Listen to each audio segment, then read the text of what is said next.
বাংলাদেশ সরকারি কর্মকমিশনের প্রশ্নপত্র ফাঁসকাণ্ডে দেশজুড়ে চলছে সমালোচনা। দুর্নীতিগ্রস্তদের সঙ্গে হঠাৎই যুক্ত করা হয় সঙ্গীতশিল্পী এবং অভিনয়শিল্পী তাহসান খানের নাম। তার মা সাবেক PSC chairman doctor Zinatun Nesar ক্ষমতার অপব্যবহার করে বিসিএসে তাহসান প্রথম হয়েছেন, এমন দাবিও করা হয়।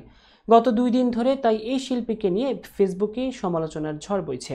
অবশেষে বিষয়টি নিয়ে মুখ খুললেন জনপ্রিয় এই তারকা। তাহসান খান বলেন, পুরো বিষয়টি ভুয়া, আমি কখনোই বিসিএসে বসিনি। সুতরাং 24তম বিসিএসে পররাষ্ট্র ক্যাডারে প্রথম হওয়ার তো প্রশ্নই আসে না। বিসিএস এবং বিভিন্ন সরকারি নিয়োগ পরীক্ষায় একটি চক্র প্রশ্ন ফাঁস করে আসছে।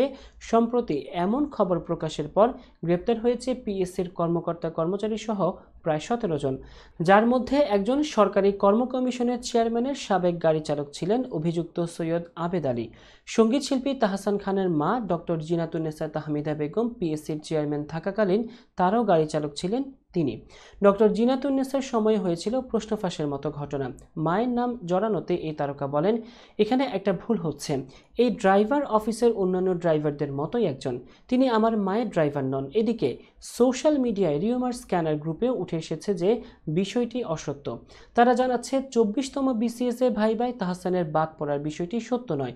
সেখানে বলা হয়েছে, মূলত 2003 সালের 28 ফেব্রুয়ারি 24তম বিসিএস এর প্রিলিমিনারি পরীক্ষা অনুষ্ঠিত হয়।